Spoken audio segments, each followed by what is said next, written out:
Bismillahirrahmanirrahim. Assalamualaikum warahmatullahi wabarakatuh. Apa kabar semuanya kepada saudara mahasiswa dan lain-lain. Hari ini kita akan mempelajari mengenai materi fluida dinamis. Adapun mengenai topik yang akan kita bahas pada kesempatan kali ini, kita akan membahas mengenai aliran fluida ideal, kemudian debit dan persamaan kontinuitas, persamaan Bernoulli, penerapan persamaan Bernoulli, serta pada bagian yang terakhir ini kita akan membahas mengenai aliran viskos ya. Kita mulai dengan beberapa requirement atau persyaratan suatu aliran dikatakan fluida ideal. Yang pertama, dia harus memenuhi bahwa alirannya itu tunak atau laminer, kemudian massa jenisnya tetap incompressible, dan selama aliran dia tidak berotasi atau mengalami turbulensi, dan dia tidak ada disipasi energi. Jadi alirannya itu dia bersifat non viskos ya. Non viskos ini dia tidak kental ya. Dan nanti pada bagian yang terakhir kita akan mempelajari tentang aliran yang dia viskos, yang kental.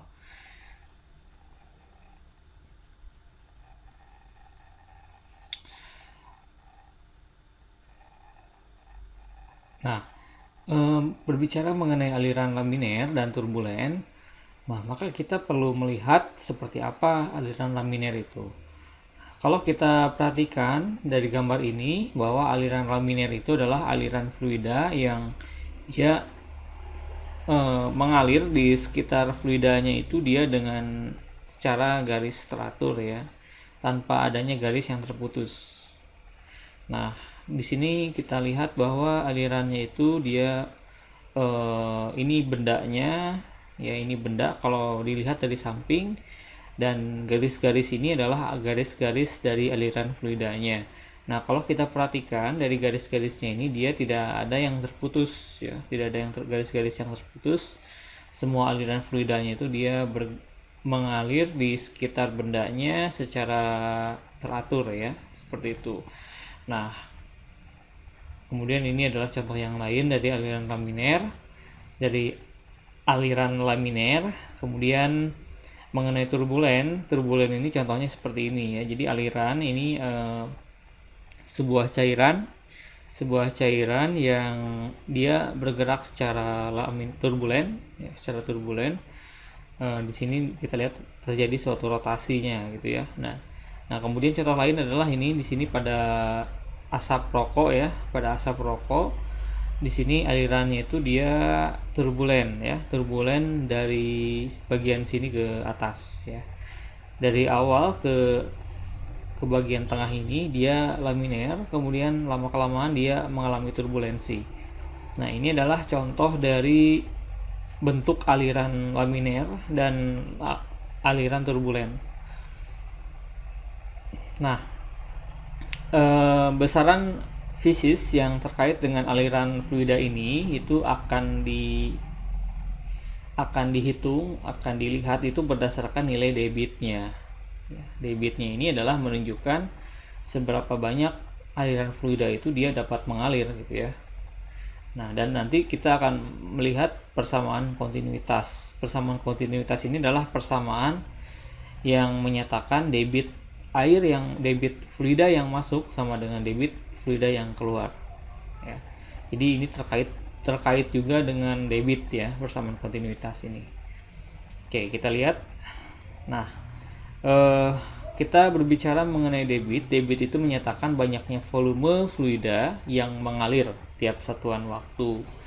Jadi debit ini menyatakan banyaknya fluida yang mengalir ya, banyaknya volume fluida yang mengalir. Nah, debit di sini misalkan sebuah pipa ya, sebuah pipa di dalamnya itu ada air ya, sejumlah massa air, sejumlah volume air. Nah, volume airnya ini ketika dia bergerak ke kanan gitu ya, dengan luas permukaan A dan jaraknya itu adalah delta X ya. Jarak ini adalah panjang elemen dari sejumlah massa air yang berpindah, yang bergerak. Nah, maka sejumlah volume ini itu dibagi dengan waktu, itu adalah debit. Ya, debit adalah sama dengan sejumlah volume, ya, delta V volume dibagi dengan waktu, ya, seperti itu. Nah, itu adalah debit, ya, rumus dasarnya dari debit ini. Nah, dari rumus dasarnya ini kita bisa menurunkan rumus debit karena volume itu adalah luas permukaan. Volume rumusnya kalau kita pecah gitu ya, kalau kita analisis lagi, volume itu adalah luas permukaan dikalikan dengan panjang, ya. Jadi A dikalikan dengan delta X. Kalau kita merujuk pada gambar ini, delta volume adalah A dikalikan dengan delta X. Nah, di sini karena delta X ini adalah menyatakan perubahan panjang, perpindahan posisi, ya, perpindahan posisi, maka perpindahan posisi dibagi dengan delta T itu sama dengan kecepatan, ya. Maka debit itu dapat kita tuliskan rumusnya itu adalah luas permukaan dikalikan dengan kecepatannya. Nah, ini adalah rumus lain dari debit, ya, seperti itu. Dan ini adalah keterangannya dari simbol-simbol yang ada di sini, di mana debit itu satuannya adalah meter kubik per sekon, ya. Nah, volume meter kubik dan seterusnya.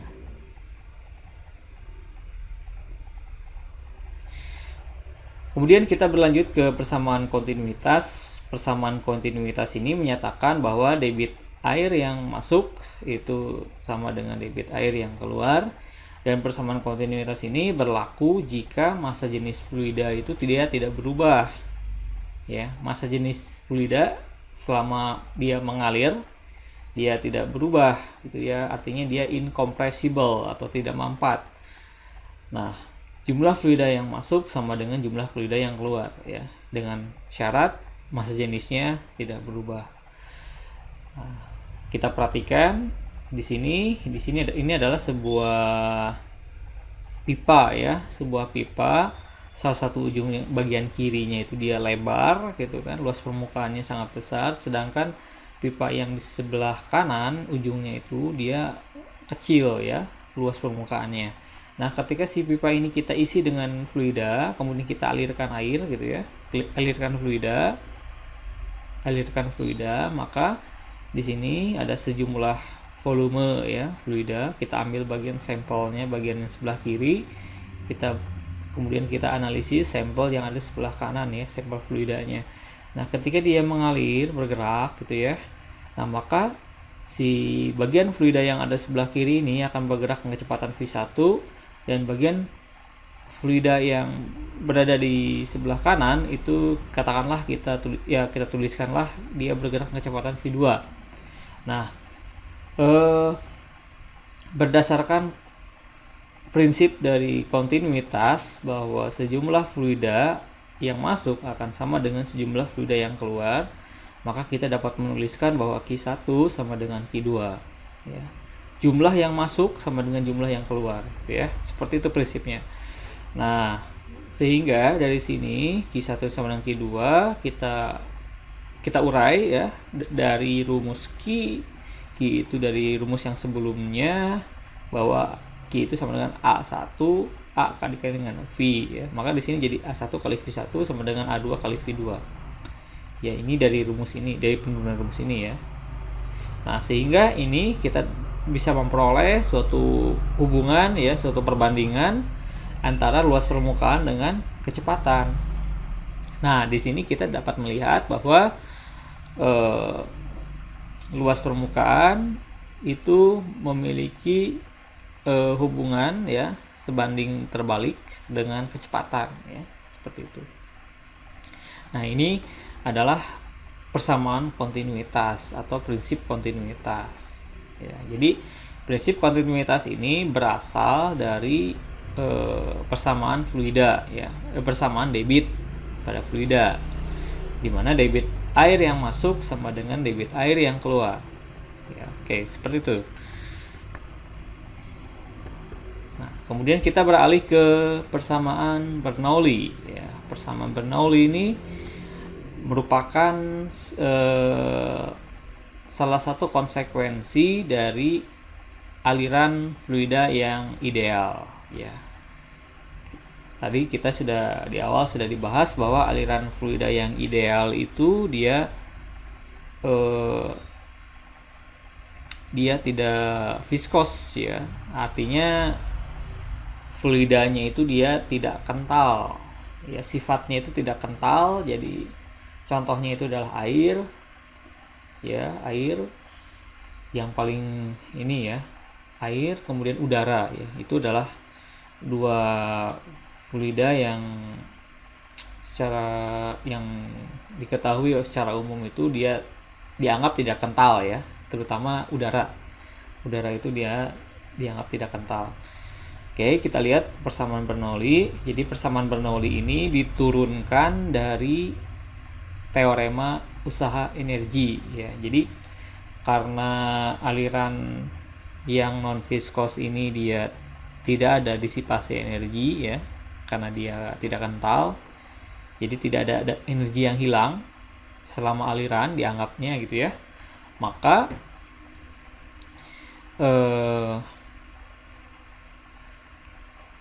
persamaan aliran itu diturunkan dari teorema usaha energi, kita dapat menghasilkan persamaan Bernoulli gitu ya.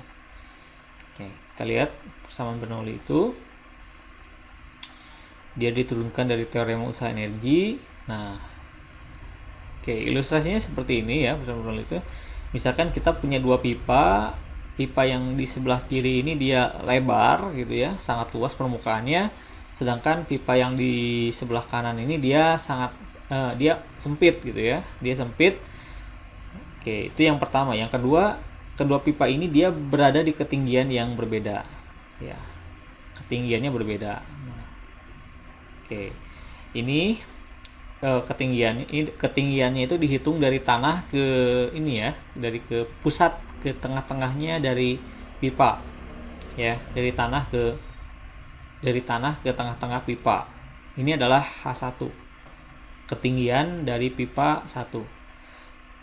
Kemudian ini adalah H2. H2 ini adalah ketinggian yang dimiliki oleh pipa yang kedua, diukur dari tanah ke titik tengah-tengah dari pipa yang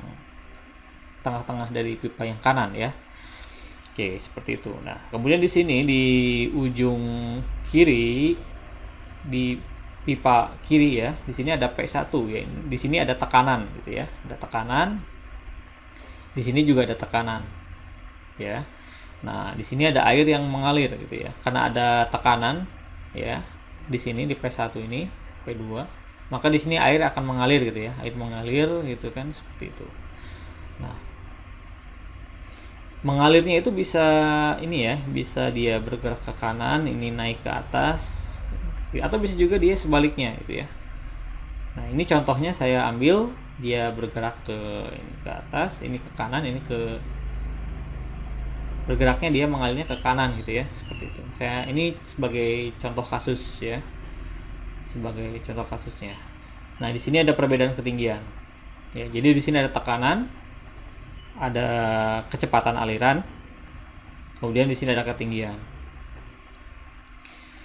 Nah, jika kita menggunakan teorema usaha energi, maka dari kasus ini, dari aliran ini, kita bisa mendapatkan hubungan ya, yang disebut dengan persamaan Bernoulli ya.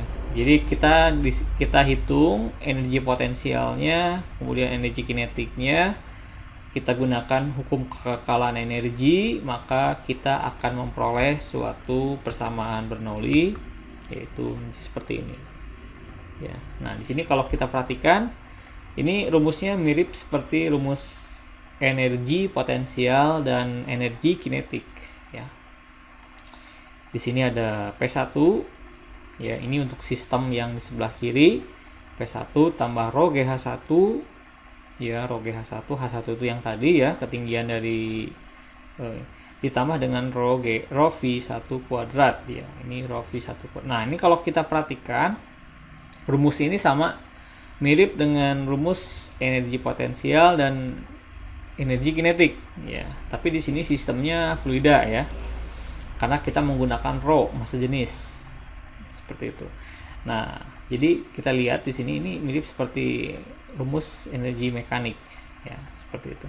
Nah, begitupun sama dengan yang ada di sebelah kanan ya, ruas kanan ini untuk sistem yang ada di sebelah pipa yang ada sebelah kanan, dimana sama saja ya, ini P2 plus rho GH2 plus setengah rho V2 kuadrat.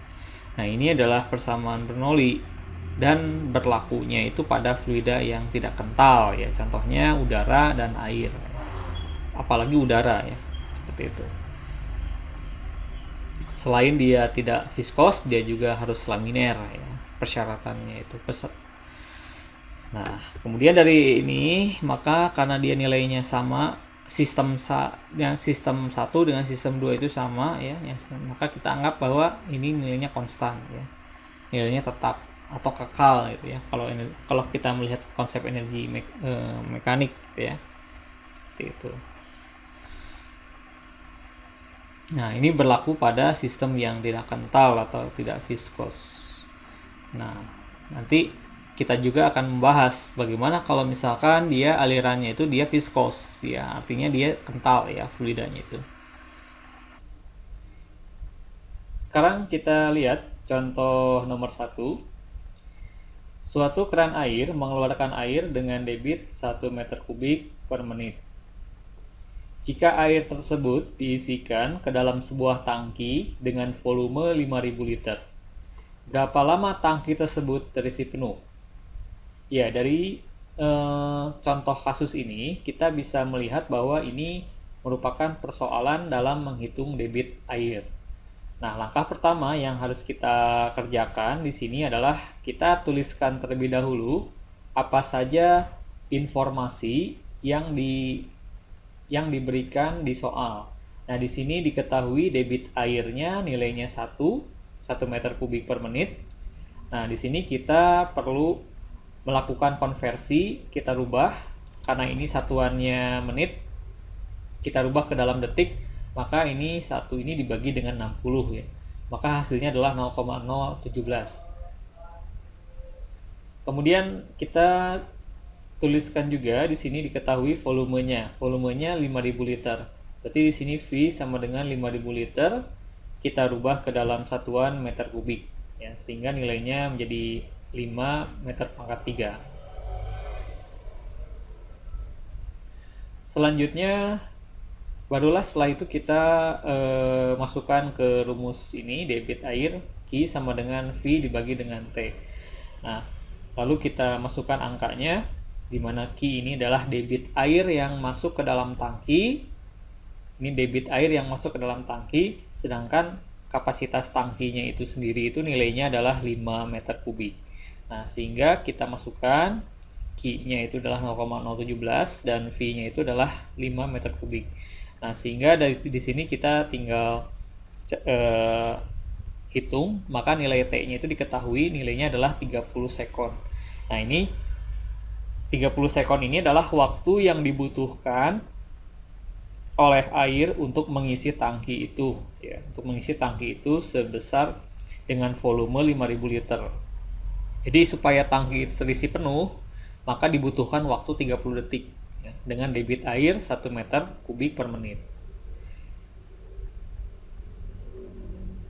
Nah, kemudian kita lihat contoh nomor 2. Nah, contoh nomor 2 ini merupakan contoh kasus persoalan dari penggunaan persamaan Bernoulli.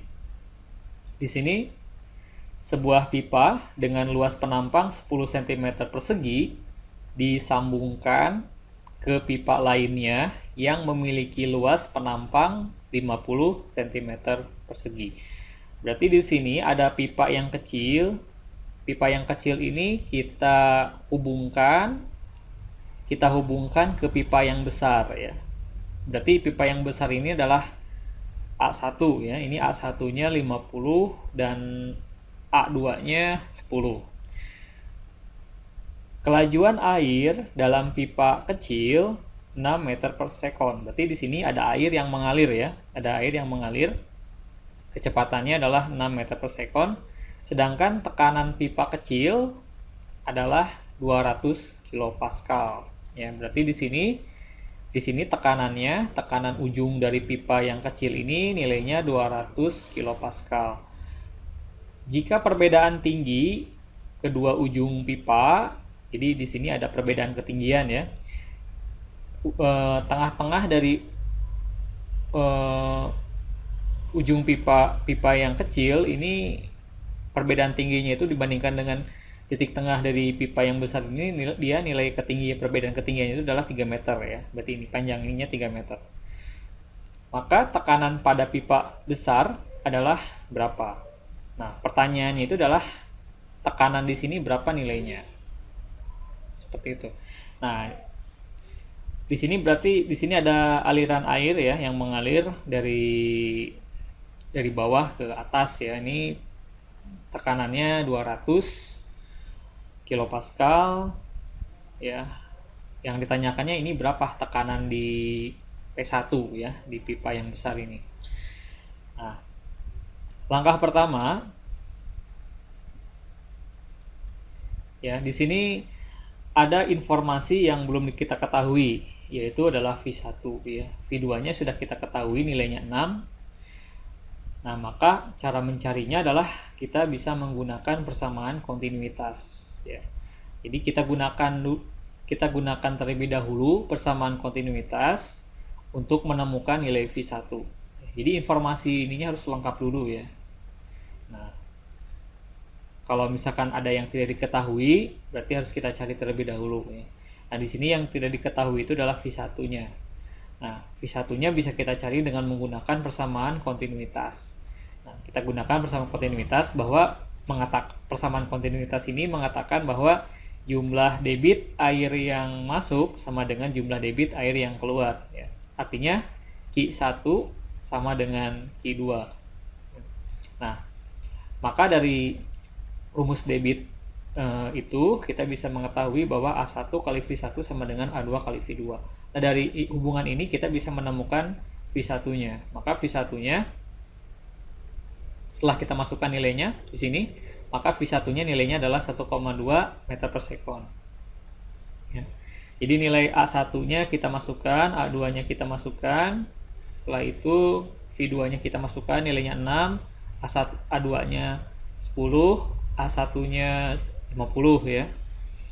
Nah, kita coret nolnya, kemudian kita kalikan, kita bagi ya, maka menghasilkan nilai V1-nya 1,2 meter per sekon. Ini adalah nilai kecepatan yang mengalir pada pipa yang besar ya. Nah, sekarang setelah nilai V1-nya sudah kita ketahui, langkah berikutnya adalah kita menggunakan persamaan Bernoulli ya.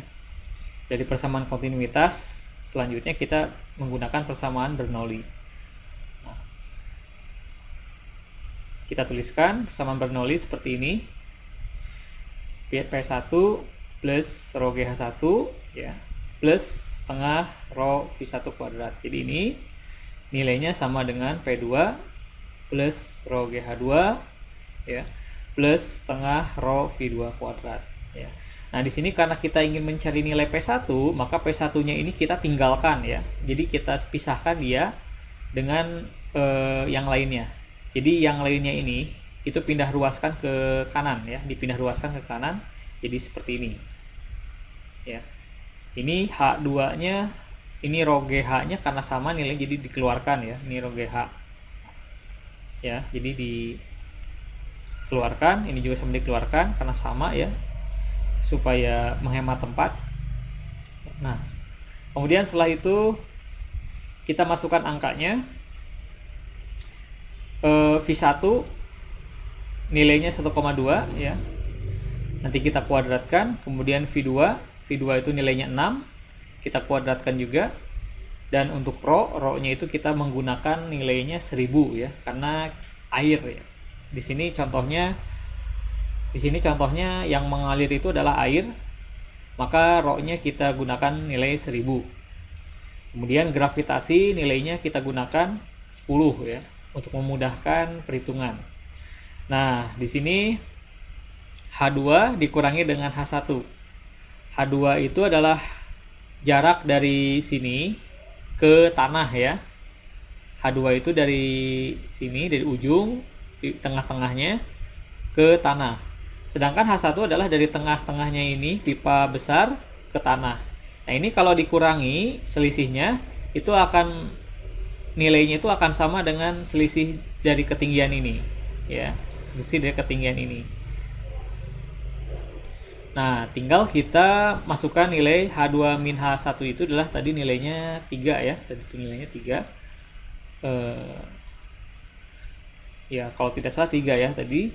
Nah, tinggal kita masukkan angkanya, kita ganti ya. Kemudian kita jumlahkan semuanya. Ya, nah ini P2 ini yang nilainya tadi 200 kilopascal. Kita masukkan semuanya, nah, maka kita akan mendapatkan nilai P1-nya itu adalah 247.280 pascal. Nah, jadi di sini kalau kita bandingkan nilai P1 dengan P2, ternyata nilai P1 itu nilainya lebih besar dibandingkan dengan P2. Nah, hal ini masuk akal karena si airnya itu mengalir dari bawah ke atas ya. Kalau airnya mengalir dari bawah ke atas, artinya tekanan P1 itu nilainya harus lebih besar dibandingkan dengan P2. Nah, itu adalah contoh dari persoalan dalam penggunaan persamaan Bernoulli ya, untuk menghitung tekanan dari pipa P1.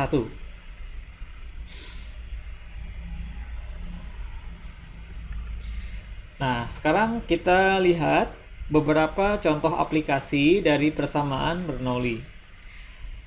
Nah, dari gambar ini kita bisa lihat di sini sebuah tangki yang bocor ya, atau tangki yang ujung yang bagian bawahnya ini kita beri keran, kemudian kerannya itu kita buka gitu ya, seperti itu.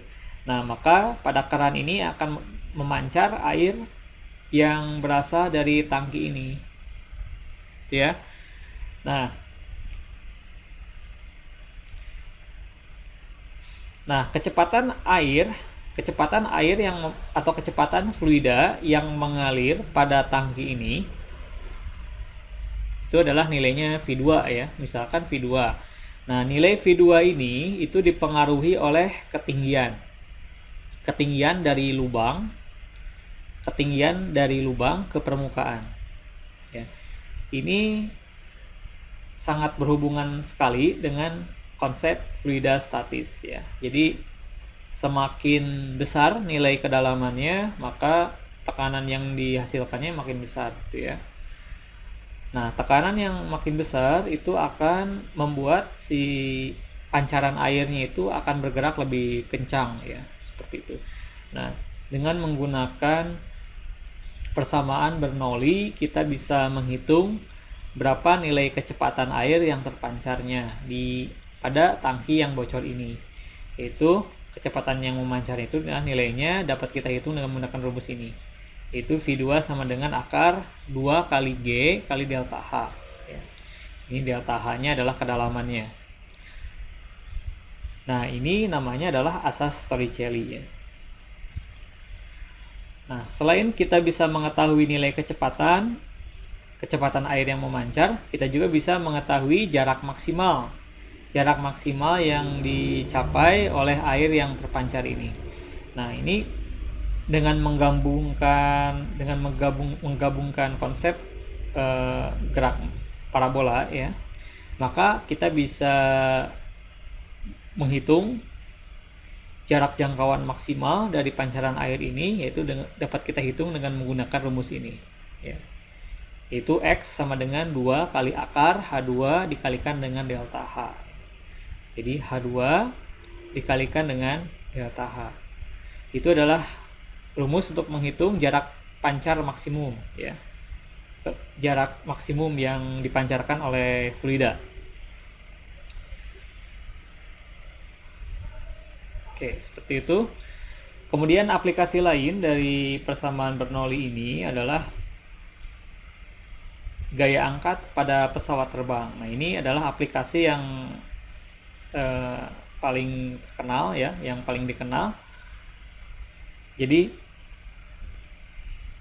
gaya angkat pada pesawat ini itu merupakan contoh penerapan dari persamaan Bernoulli, di mana pesawat terbang ini dia bisa naik ke atas itu dikarenakan desain dari sayapnya, gitu ya, desain dari sayapnya. Jadi yang menyebabkan dia naik ke atas itu karena ada sayapnya ini. Nah, pertanyaannya kenapa sayapnya ini dia bisa menghasilkan gaya angkat? Nah, hal ini disebabkan karena adanya tekanan ya. Karena ada tekanan di atas sayap harus lebih kecil dibandingkan dengan sayap yang ada di bawahnya. Nah, itu. Jadi kalau si pesawat ini ingin naik ke atas, ingin terbang ke atas, maka tekanan sayap yang bagian atas harus lebih kecil dibandingkan dengan sayap yang bawahnya. Dengan udara yang ada di bagian bawah sayapnya, ya, tekanannya itu. Nah, ini di sini kita lihat gambarnya. Ini merupakan sayap pesawat yang kita lihat dari samping ya, Jadi ini adalah kira-kira bentuk gambarnya seperti ini ya. Kalau kita lihatnya dari samping sayapnya. Nah, ini ketika si pesawat itu bergerak maju ya, maka udara yang mengalir di sekitar sayap ini ya, ini ada udara bagian atas dan ada udara bagian bawah ya. Nah, kalau si pesawat ini dia ingin terangkat ke atas, maka aliran udara yang ada di bagian atasnya harus bergerak lebih cepat dibandingkan udara yang ada di bawahnya. Ya. Itu syaratnya. Jadi ketika udara yang di atasnya itu bergerak lebih cepat ya, maka tekanannya akan lebih kecil. Ya, seperti itu. Atau dibalik ya, atau kita balik. Semakin kecil kecepatan aliran udaranya ya, maka tekanannya lebih besar. Ya. Semakin kecil, semakin lambat gerakan udaranya, tekanannya makin besar. Nah, karena tekanannya makin besar bagian bawahnya yang ada di bagian bawah, sehingga menyebabkan gaya dorong ke arah atas. Ya, karena yang bawah ini lebih besar tekanannya, maka si sayap ini akan mendapatkan gaya dorong arahnya ke atas. Ya, seperti itu. Jadi tekanan udara itu nilainya berbanding terbalik dengan kecepatan aliran udara. Kalau aliran udaranya cepat, maka tekanan udaranya kecil ya. Kalau kecepatan udaranya kecil, maka tekanan udaranya besar gitu ya. Jadi ada hubungan berbanding terbalik antara kecepatan aliran udara dengan tekanannya. Nah, hal itulah yang menyebabkan pesawat terbang ini dia dapat terangkat ke atas ya. Bisa terangkat ke atas atau bisa terdorong ke bawah kalau dia ingin turun ya. Kalau dia ingin mendarat. Seperti itu. Jadi dia itu memainkan sayap ya kalau pesawat terbang itu.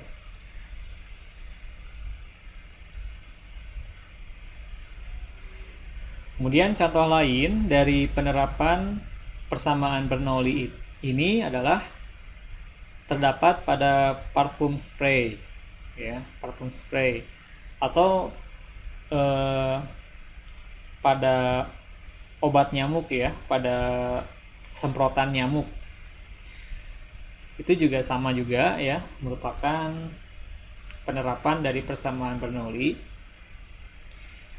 Kita lihat pada kasus parfum spray. Di sini ada minyaknya, ada minyak parfum. Kemudian di sini ada selang Ada selang, kemudian ini juga ada selang ya, ada selang. Nah, di sini ada karet ya, ada bola karet yang di dalamnya ada udara.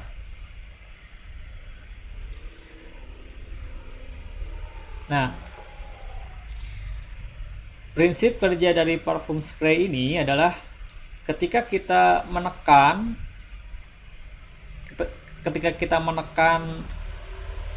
bola karet ini ya, bola karet ini, maka udara yang ada di dalam bola karet ini dia akan terdorong ke depan. Ya, dia akan terdorong. Jadi udaranya itu kita pencet ini, maka udaranya keluar dan udaranya akan bergerak ke kanan ya, udaranya. Nah, ketika udaranya bergerak ke kanan, ya udara, di dalam ini akan ada udara ya. Di dalam ini ada udara. Di sini ada udara yang bergerak. Maka di sini kita bisa berdasarkan prinsip dari Bernoulli. Di sini udaranya bergerak cepat. Di sini udaranya dia diam ya, tidak bergerak. Maka tekanan udara yang ada di sini, tekanan udara yang ada pada udara yang bergerak ya, ini tekanannya lebih kecil dibandingkan dengan tekanan udara yang ketika udaranya diam ya. Maka ini tekanannya besar di sini, di dalam ini, sedangkan di sini udaranya tekanannya kecil. Sehingga karena di sini terjadi perbedaan tekanan, di sini lebih besar, maka si minyak ini dia akan didorong oleh udara yang ada di sini. Dia masuk ke saluran ini. Dia masuk ke saluran sini minyaknya. Kemudian dia ketika si minyaknya ada di sini, udaranya tetap bergerak ke kanan sehingga dia akan tersembur. Ya. Dia akan tersembur.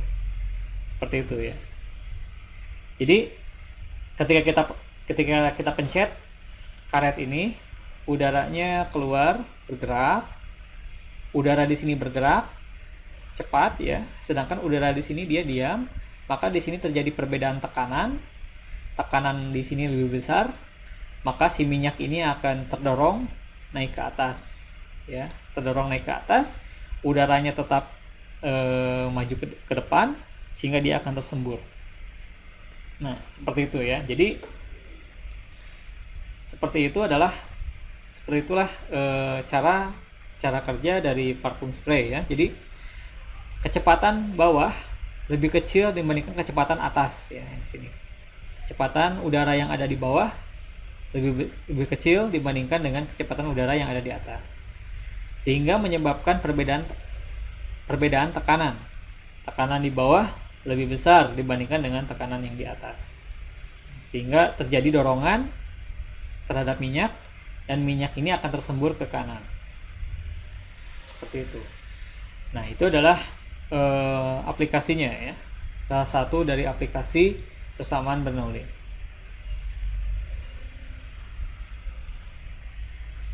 Kemudian pembahasan berikutnya yaitu mengenai aliran viskos. Pada pembahasan sebelumnya kita sudah membahas dan menghitung bagaimana suatu aliran fluida yang diasumsikan dia tidak viskos ya, yang diasumsikan dia tidak kental ya. Contohnya air, udara ya. Itu adalah contoh dari fluida yang dia tidak viskos, yang dianggap tidak viskos ya, tidak kental. Nah, pada pembahasan kali ini kita akan membahas dan menghitung aliran dari fluida yang viskos. Aliran yang viskos ini adalah aliran fluida yang dia memperhatikan dari viskositasnya, dari kekentalannya.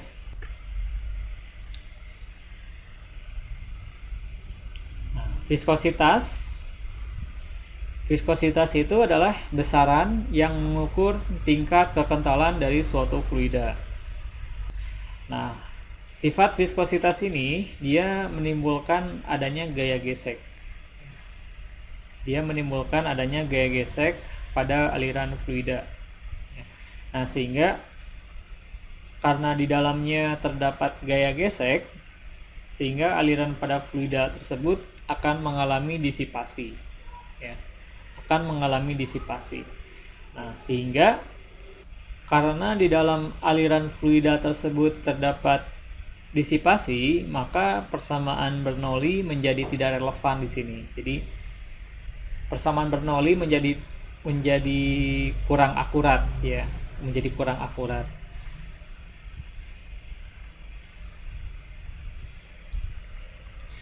Baik, sekarang kita lihat di sini ada sebuah pipa, ya. Di sini ada sebuah pipa yang dialiri oleh fluida yang kental, ya. Yang fluida yang kental.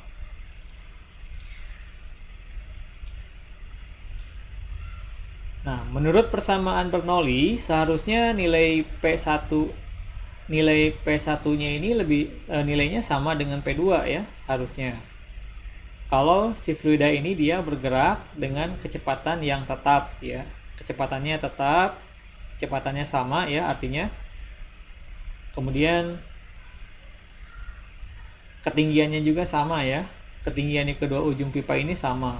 Nah, harusnya menurut persamaan Bernoulli P1 itu nilainya sama dengan P2.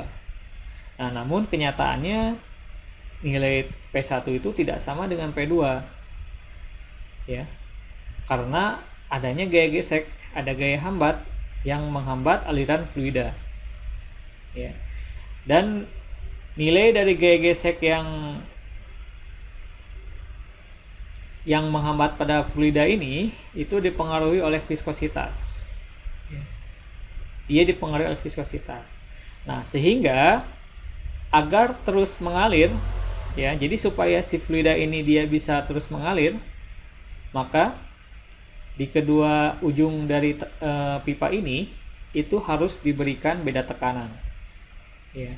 Jadi supaya fluida ini bisa terus mengalir, terus bergerak, ya, pada fluida kental, supaya dia bisa terus bergerak, maka di kedua sisi tabung ini, di kedua sisi saluran ini harus diberikan beda tekanan, ya. Tekanan yang P1 harus lebih besar dibandingkan dengan P2, ya, untuk melawan gaya hambat. Nah, persamaan yang menghubungkan antara beda tekanan dengan debit air yang mengalir pada fluida kental itu disebut sebagai persamaan Poiseuille. Persamaan Poiseuille ini merupakan persamaan yang menyatakan hubungan antara perbedaan tekanan yang diberikan pada saluran terhadap aliran fluida yang disebabkannya, ya, yang dihasilkannya, seperti itu. Nah, ini adalah rumus persamaan Poiseuille, ya. Delta P, ya, beda tekanan sama dengan debit aliran yang dihasilkan dikalikan dengan R. R ini adalah hambatan fluida, ya. Nilai dari hambatan fluida ini itu nilainya dipengaruhi oleh ukuran geometri dari saluran yang digunakan. Nah, selain dia dipengaruhi oleh bentuk geometri pipa, ya, dia juga dipengaruhi oleh sifat fluidanya, ya, sifat fluidanya yang dapat ditunjukkan oleh viskositasnya. Nah, untuk saluran yang berbentuk silinder, hambatan fluida itu dapat dihitung dengan menggunakan rumus ini, ya. R sama dengan 8 kali viskositas, ya, dikalikan dengan L. L ini adalah panjang total saluran dibagi dengan PR pangkat 4, ya, dimana R ini adalah jari-jari penampang, ya, jari-jari penampang. Jadi kalau dia itu bentuk salurannya atau bentuk pipanya itu silinder yang panjang gitu ya, maka hambatan fluida dapat kita hitung dengan menggunakan rumus ini. Kalau bentuknya beda lagi, kalau bentuknya misalkan balok gitu ya, maka rumus ini tidak berlaku ya. Maka rumus ini tidak berlaku. Jadi rumus ini hanya berlaku pada saluran atau pipa yang berbentuk silinder. Seperti itu. Nah, sehingga dengan menggabungkannya dengan persamaan Poiseuille, maka persamaan Poiseuille menjadi delta P sama dengan Q dikalikan dengan 8N kali L dibagi dengan PR pangkat 4. Nah, ini adalah persamaan Poiseuille dengan bentuk geometri pipa atau salurannya itu berbentuk silinder. Ya, seperti itu. Nah, ini keterangan-keterangan untuk simbol-simbol yang ada pada persamaan ini.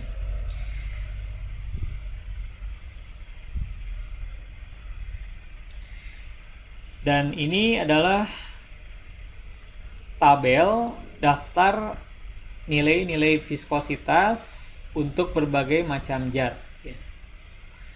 Di sini kita lihat ada air pada suhu 0 derajat Celcius itu memiliki viskositas 0,18. Ya. Kalau suhunya 20, maka viskositasnya 0,1 ya. Nah, seperti itu. Jadi di sini kita lihat pada air semakin tinggi suhunya, maka nilai viskositasnya semakin kecil. Ya, nilai viskositasnya semakin kecil. Di sini kita lihat bahwa air ini nilai viskositasnya itu hampir mendekati 0 ya. Nilai itu mendekati 0 sehingga air ini dia dianggap tidak viskos ya, dianggap tidak viskos. Kemudian di sini juga ada etanol. Kemudian ada oli mesin dengan SAS19 pada suhu 30, dia memiliki koefisien viskositas 20. Kemudian ada gliserin. Nah, ini gliserin pada suhu 20, ini di sini cukup tinggi, memiliki nilai 83 koefisien viskositasnya. Kemudian udara, sini kecil ya, 0,0018. Udara, hidrogen, uap air ya. Nah, makanya di sini udara ini dia dianggapnya itu dia tidak viskos ya. Seperti itu.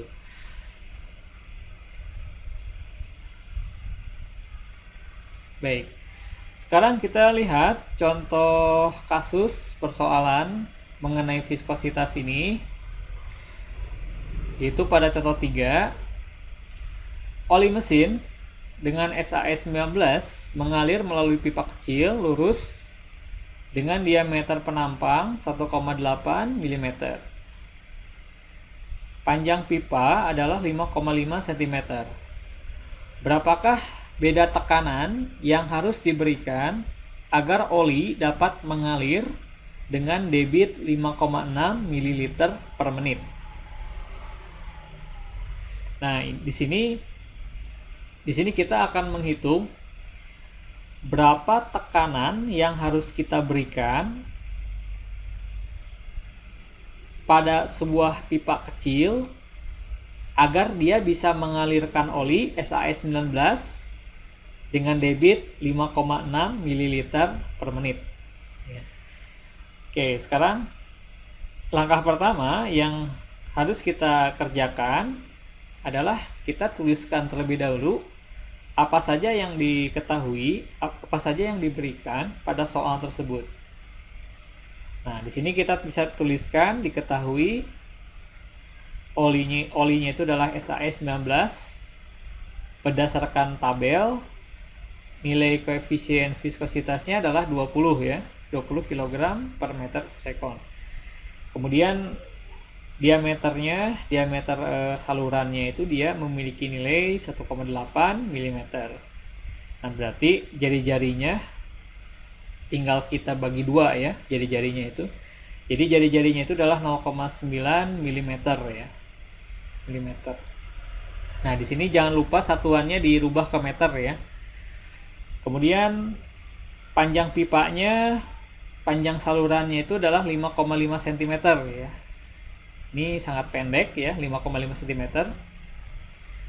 Dan debit aliran dari oli tersebut yang kita kehendaki itu nilainya 5,6 ml per menit. Ini adalah nilai dari debit aliran oli yang ingin kita hasilkan ya. Seperti itu. Nah, setelah semua datanya kita tuliskan, selanjutnya adalah kita hitung terlebih dahulu hambatan aliran ya. Nah, caranya dengan menggunakan rumus ini ya, karena dia bentuknya berbentuk silinder ya, salurannya itu. Kita gunakan rumus ini, kemudian kita satuannya kita sesuaikan terlebih dahulu ya. Ini dirubah dulu ke meter, ini ke meter, ini juga dirubah dulu ke meter kubik per sekon. Setelah itu kita masukkan ke rumus hambatan aliran ya. Sehingga kita bisa mendapatkan nilai hambatan alirannya itu adalah, atau hambatan fluidanya itu adalah 4,27 kali 10 pangkat 12 Pascal sekon per meter kubik.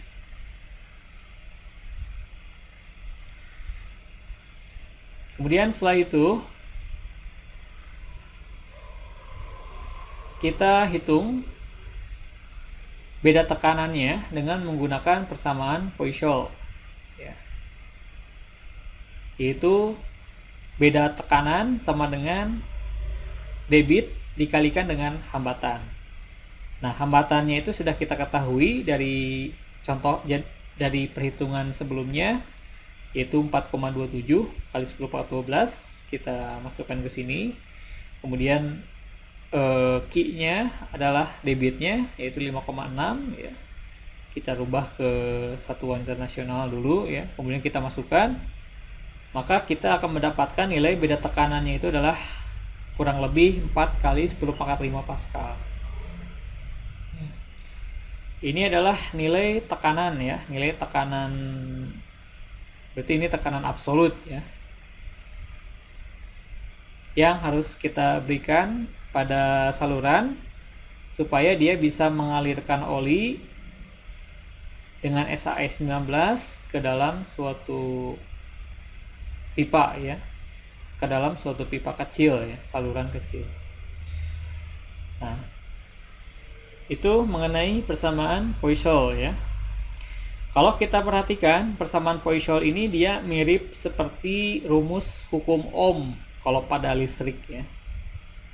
Kalau kita menghitung listrik ya, hukum Ohm ini bentuknya sama dengan hukum Ohm ya.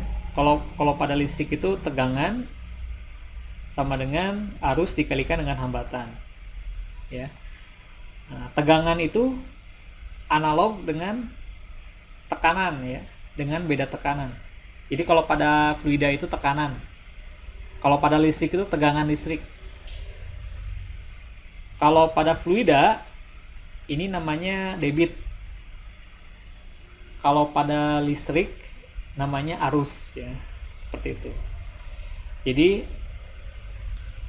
persamaan ini mirip seperti kita menghitung rumus dengan menggunakan rumus hukum Ohm ya pada listrik ya, seperti itu. Jadi ada suatu bentuk yang serupa ya, ada bentuk yang mirip antara listrik dengan fluida ya, dengan fluida dinamis.